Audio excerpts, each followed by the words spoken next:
Settlement భూములు అయితే యాజమాన్య హక్కుల విషయంగా ఏదైనా వచ్చినట్లయితే అప్పుడు సివిల్ కోర్టుకు పోవచ్చు. కానీ రెవెన్యూ కోర్టులకు సెటిల్మెంట్ పట్టా భూములకు సంబంధించి ఎలాంటి హక్కులు వాళ్ళకు ఉండవు. కాబట్టి ఇది గమనించి ఇది సివిల్ కోర్టులకు పోవాలన్నా ఇది రెవెన్యూ కోర్టులకు పోవాలా అనేటువంటిది ప్రజలు ముఖ్యంగా తెలుసుకోవాలి. ఇలాంటి భూముల విషయంలో అనేకమైనటువంటి అవకతవకలు జరుగుతూ ఉంటాయి.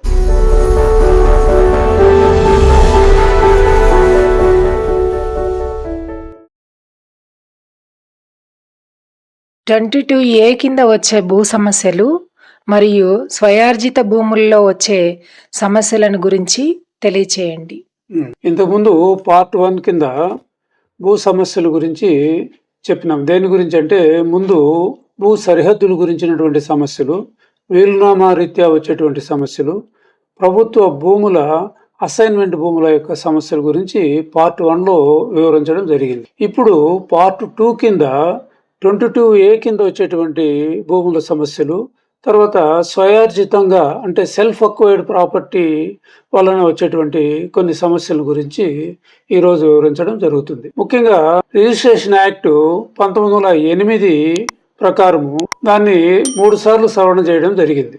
2001లో ఒక సవరణ జరిగింది, 2007లో ఒకసారి సవరణ జరిగింది, 2023లో సవరణలు జరిగినాయి. 2001కి ముందు ఈ రిజిస్ట్రేషన్ యాక్ట్లో రిజిస్ట్రేషన్లు ఎలా జరిగేటివి అంటే ఇరు వర్గాలు ఒప్పుకొని వచ్చినటువంటి భూములను వాళ్ళు చేసేవాళ్ళు. వాళ్ళకు అంతకుముందు ఫోటోలు కూడా ఉండేటివి కావు. అంటే ఏ భూమి చేస్తున్నారు అనేటువంటి సంగతి సబ్ రిజిస్టర్ వారికి తెలిసేది లేదు. ఒక్కోసారి వాళ్ళ కార్యాలయంలో ఉండేటువంటి సర్వే నెంబర్ కూడా పెడితే కూడా వాళ్ళు కళ్ళు మూసుకొని చేసేటువంటి పరిస్థితి ఉండేది అనమాట.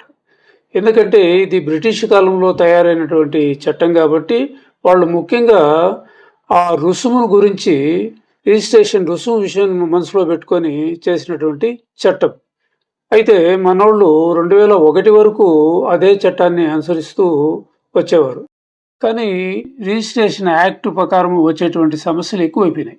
దేనివల్ల అంటే అంతకుముందు రిజిస్ట్రేషన్లు వచ్చేసి ఎలాంటి ఆధారాలు ఉండేది వాళ్ళ దగ్గర, దాన్ని రిజిస్ట్రేషన్ చేసి ఇచ్చేవాళ్ళు. మళ్ళీ 2001లో ఇటువంటి జరగకుండా ఫోటో సిస్టమ్ ఇవన్నీ పెట్టడం జరిగింది.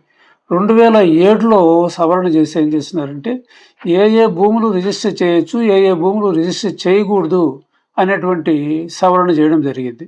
ముఖ్యంగా 22A కానీ 22B కానీ 22C కానీ ఇవన్నీ కూడా ఆ 2007లో చేసినటువంటి చట్ట సవరణ జరిగింది. ఇంకా బాగా పదును చేయాలనేటువంటి ఉద్దేశంతో ఏం చేసినారు, 2023లో ఐరిస్ ఫోటో తీయడం కానీ, థంబ్ ఇంప్రెషన్ డిజిటల్గా తీయడం కానీ ఇవన్నీ కూడా కొంచెం బందోబస్తుగా చేయడం జరిగింది. ఎందుకంటే ఆ అమ్మేటువంటి వ్యక్తికి ఏ విధంగా భూమి వచ్చింది, అతనికి ఎలాంటి హక్కు ఉంది అనేటువంటిది నిర్ణయించడం జరుగుతుంది. ముఖ్యంగా ఆన్లైన్లో వచ్చేటువంటి 1B నకలు తెమ్మంటాడు, తర్వాత ఆధార్ కార్డు తెమ్మంటాడు, ఇంతకుముందు రిజిస్ట్రేషన్ చేసినటువంటి పత్రాలు కూడా తెమ్మంటాడు. వాటిని పాత పత్రంలో ఉండేటువంటి ఫోటోలు, ఇప్పుడు తీసేటువంటి ఫోటోలు పక్కన పెట్టి చూస్తారు. ఈ మనిషి కాదా అనేటువంటిది ఒక నిర్ధారణకు రావడం జరుగుతుంది. ముందు అయితే అట్లా జరిగేది కాదనమాట. దాని ప్రకారము ఇప్పుడు 2023 సవరణ ప్రకారము ఈ 22లో ఏలో చేసినటువంటి భూమి ఎవరైనా అమ్మాలని చూస్తే కంప్యూటర్లో ఇది నిక్షిప్తం చేసి పెట్టింటారు. ఆ నెంబర్ కొడతానే వెంటనే ఇది నిషేధిత జాబితాలో ఉండేటువంటి భూమి, దీన్ని రిజిస్టర్ చేయడానికి వీల్లేదు అనేటువంటిది వెంటనే సబ్ రిజిస్టర్ కనుక్కోవడం జరుగుతుంది. అంతకుముందు అయితే ఏమీ లేదు దీని గురించి. కాబట్టి 22A అనేటువంటిది 3 భాగాలుగా చేసినారు.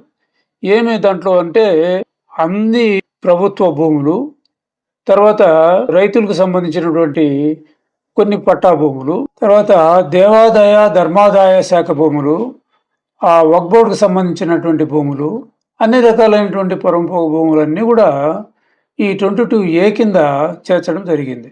అయితే 22B కింద వచ్చేసి కోర్టులో ఏదైనా భూములు తగాదా ఉంటే వాటిని చేర్చడము, కోర్టు ఏదైనా కొన్ని భూములను నిషేధించమని చెప్పి ఇచ్చినటువంటి భూములు, తర్వాత ప్రభుత్వము ల్యాండ్ అక్విజిషన్లో సేకరించేటువంటి భూములు నోటిఫికేషన్ వచ్చేటివన్నీ కూడా 22B కింద పెట్టడం జరుగుతుంది. 22C కింద వచ్చేసి గృహ నిర్మాణ పథకాలకు సంబంధించినటువంటి భూములు, పారిశ్రమలో నిర్మించేటువంటి భూములు, మౌలిక సదుపాయాల కోసము కేటాయించినటువంటి భూములు, తర్వాత ప్రభుత్వ పథకాలకు కేటాయించినటువంటి భూములు, ఇవన్నీ కూడా 22C కింద వస్తాయి.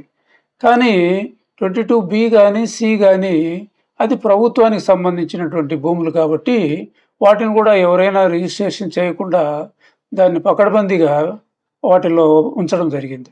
ఎక్కువగా రైతులకు సంబంధించింది 22A కిందనే వచ్చేటువంటి భూములు. అయితే వీళ్ళు ఏం చేసినారు, ఏవైతే నిషేధిత జాబితాలో పెట్టాలనో ఆ భూములు కాకుండా కొన్ని పట్టా భూములు పెట్టినారు, కొన్ని అసైన్మెంట్ భూములు కూడా కొన్ని రిజిస్ట్రేషన్ అవుతాయి. అటువంటి భూములు కూడా అందులో చేర్చి రైతులు కొంచెం ఇబ్బంది పడే పరిస్థితులు వచ్చినాయి. ముఖ్యంగా సేలబుల్ రైట్ ఉండేటువంటి అసైన్మెంట్ భూముల గురించి చెప్తాను. 1954 ముందు, అంటే 1142 జీవోకు ముందు, అంటే 18/6/1954లో వచ్చిన జీవో ప్రకారము ఎలాంటి కండిషన్ లేవు. అది కూడా ఏం చేసినారు, 2015 నుంచి 2020 నుంచి 30 నుంచి ఇచ్చినటువంటి భూములు కూడా ఉన్నాయి. అటువంటి భూములు కూడా ఈ నిషేధిత జాబితాలో పెట్టడం జరిగింది. ఎక్స్ సర్వీస్ మ్యాన్స్ కు 10 సంవత్సరాల తర్వాత అమ్ముకున్నటువంటి హక్కు ఉంది, ఎలాంటి ఎన్ఓసి లేకుండా, అంటే నో అబ్జెక్షన్ సర్టిఫికేట్ లేకుండా కూడా రిజిస్టర్ చేసుకోవచ్చు. అదేవిధంగా పొలిటికల్ సఫరర్స్కి ఇచ్చినటువంటి భూములు, తర్వాత స్వతంత్ర సమరయోధులకు ఇచ్చినటువంటి భూములు, ఇవన్నీ కూడా 10 ఏళ్ల తర్వాత అమ్ముకునేటువంటి హక్కు వస్తుంది. వాటికి పట్టా భూములకు ఉండేటువంటి సర్వ హక్కులు వాటికి సంక్రమిస్తాయి. ఇది కాకుండా ప్రజలు అసైన్మెంట్ భూములను తనఖా పెట్టి, బ్యాంకుల్లో తనఖాలు పెట్టి రుణాలు తీసుకొని ఉంటారు. వాళ్ళు టయానికి రుణాలు కట్టలేని పరిస్థితుల్లో బ్యాంకులు ఏం చేస్తాయి, కోర్టుకు అప్లై చేసి కోర్టు ఉత్తర్వులు పొంది వాటిని పబ్లిక్ యాక్షన్లో వేయడం జరుగుతుంది. అటువంటి పబ్లిక్ యాక్షన్లో పాల్గొని కొనుక్కున్నటువంటి వ్యక్తుల భూములు కూడా నిషేధ జాబితాలో పెట్టినారు. అది కూడా అన్నిటికీ పాత పట్టా భూములకి ఏ విధంగా అయితే సర్వ హక్కులు వస్తాయో ఆ విధంగా సర్వ హక్కులు రావడం జరిగింది. ప్రభుత్వ భూములే కాకుండా వీళ్ళు 2007లో ఈ తొందర మీదనో తెలుసో తెలియకో ఎట్లో జరిగిపోయింది, పాత పట్టా భూములు కూడా అందులో చేర్చడం జరిగింది. 2007 నుంచి ఇప్పటికి కూడా రైతులు ఇబ్బంది పడేటువంటి పరిస్థితులు ఉన్నాయి. ఆ భూమిని ఎవరికన్నా అమ్మాలన్నా ఇచ్చేయాలంటే కూడా ఇబ్బందులుగా ఉంది. ఎందుకు, అది నిషేధ జాబితాలోనే కనిపిస్తూ ఉంటుంది. కానీ రైతులు దీని గురించి ఏం చేయాలంటే, అప్పిలేట్ అథారిటీ తహసీల్దార్ పెట్టినటువంటి భూములు, నెక్స్ట్ అప్పిలేట్ అథారిటీ ఆర్డీఓ గారికి ఈ విధంగా నా పట్టా భూములు, నాకు సేలబుల్ రైట్ ఉండేటువంటి అసైన్మెంట్ భూములు ఇవన్నీ నిషేధ జాబితాలో ఉన్నాయి, దయచేసి మాకు ఆ జాబితా నుండి తొలగించాలని చెప్పి ఆర్డీఓ గారికి పెట్టుకోవాల్సి వస్తుంది. ఒకవేళ ఆర్డీఓ సరైన లేకపోతే next appellate authority joint collector కూడా చేసుకోవచ్చు. కాబట్టి వీటన్నిటిని మనసులో పెట్టుకొని ప్రజలు చేయాలనేటువంటి విషయం చెప్తున్నాను. ఇది కాకుండా స్వయార్జితంగా సంపాదించినటువంటి భూములకు ఎలాంటి హక్కు ఉంటుందంటే, ఎవరైతే కొనుగోలు చేసినారో సెల్ఫ్ అక్వైర్డ్ ప్రాపర్టీ అని అంటాం ఇంగ్లీష్లో. ఆ సెల్ఫ్ అక్వైర్డ్ ప్రాపర్టీ వ్యక్తి ఎవరికైనా అమ్ముకోవచ్చు, ఎవరికైనా దానం ఇవ్వచ్చు, వీలునామా చేయొచ్చు, వాళ్ళ వారసులకే ఇవ్వాలనేటువంటిది ఏమీ లేదు. అటువంటి భూములకు కూడా వీళ్ళు ఏం చేస్తున్నారు, నకిలీ రిజిస్ట్రేషన్ పత్రాలు రాసుకుంటేది. దానికి నాకు తెలిసినటువంటి ఒక ఉదాహరణ చెప్తాను. ఒక అతను ఏం చేసినాడంటే 40 ఏళ్ల కిందట సెల్ఫ్ అక్వైర్డ్ ప్రాపర్టీని కొనుగోలు చేసినాడు. అంటే ఆయన స్వయంగా కొనుగోలు చేసినటువంటి ప్రాపర్టీని కొడుకుల సంతకం కానీ వారసుల సంతకం లేకుండా రిజిస్ట్రేషన్ చేసి ఇచ్చినాడు. అది ఓకే, బాగుంది. ఆయన ఒక 20 ఏళ్ళు 30 ఏళ్ళు సాగు అనుభవంలో పెట్టుకొని చేసుకుంటూ వచ్చినాడు. పక్క అతనికి కుట్ర పన్ని అతని భూమిని ఏం చేసినాడు, ఎప్పుడో రాయించి అతను చనిపోయినాడు. అతని కుమారుల దగ్గర ఒక 30 ఏళ్ళు జరిగిన తర్వాత ఆ భూమిని మళ్ళా వీళ్ళు రిజిస్ట్రేషన్ చేసుకొని వచ్చి వెంటనే ఏం చేసినాడు, మండల రెవెన్యూ కార్యాలయానికి పాస్బుక్లకు అప్లై చేసి పాస్బుక్లు తీసుకున్నాడు. అయితే ముందు కొనుగోలు చేసిన అతను నా భూమి అడిగిపోతుందిలే, ఇప్పుడు కాకపోతే నిదానంగా తీసుకుందాం పాస్బుక్లు అనేటువంటి ఉద్దేశంతో ఉండిపోయినాడు. అందువల్ల ఆయన పాస్బుక్లకు అప్లై చేయలే. ఒకవేళ పాస్బుక్లకు అప్లై చేస్తామనేటువంటి టయానికి పోయేటప్పటికి ఆయనకు ఉన్నటువంటి విస్తీర్ణం, ఉదాహరణకి 6 ఎకరాలు 776 అనేటువంటి సర్వే నెంబర్లో ఉందనుకుంటే 776కు ఈయన 6 ఎకరాలకు అప్లై చేస్తే అప్పటికే 8 ఎకరాల 45 సెంట్లకు పాస్బుక్లు ఇవ్వడం జరిగింది. అంటే ఒరిజినల్ ఓనరు వదిలేసి ఈ డూప్లికేట్ ఓనర్లకంతా కూడా పాస్బుక్లు వెళ్ళిపోయిన తర్వాత ఈయన నెక్స్ట్ ఏం చేయాలా, రెవెన్యూ కోర్టులో అప్రోచ్ కావాల్సిందే, సివిల్ కోర్టుకు పోయేదానికి లేదు. అందువల్ల ఏం చేస్తున్నారు, ఆర్డీఓ గారికి అప్లై చేస్తున్నారు. ఆర్డీఓ గారికి అతని టైం పీరియడ్ ఏమంటే 6 నెలలు లేకంటే 9 నెలలు టైం తీసుకోవచ్చు, లేదు నెక్స్ట్ అప్లేటర్ దాటి ఒక 3 నెలలు 6 నెలలు తీసుకోవచ్చు.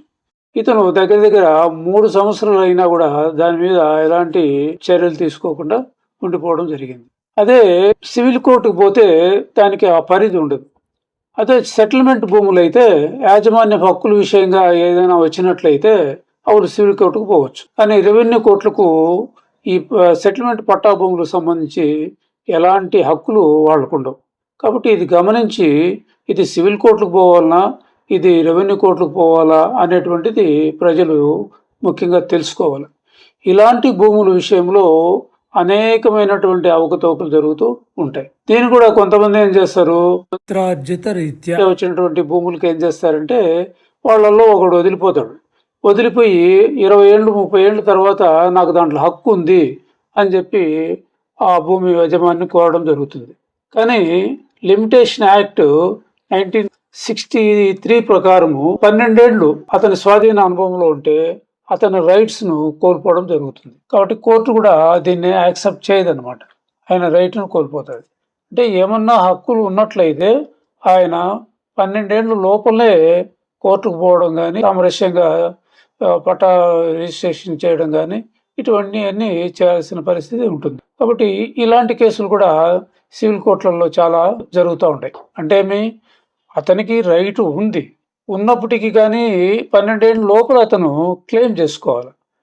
12 ఏళ్ళు దాటిపోయినాక 20 ఏళ్ళు 30 ఏళ్ళు, ఒకటి అలహాబాదు దీంట్లో అయితే 40 ఏళ్ళు జరిగిన తర్వాత ఒక అతను కోర్టుకు పోవడం జరిగింది. కోర్టు వెంటనే రిజెక్ట్ చేసి నువ్వు కాలం లిమిటేషన్ యాక్ట్ దాటింది కాబట్టి నీకు ఎలిజిబిలిటీ లేదు అని చెప్పి తేల్చి చెప్పేసింది.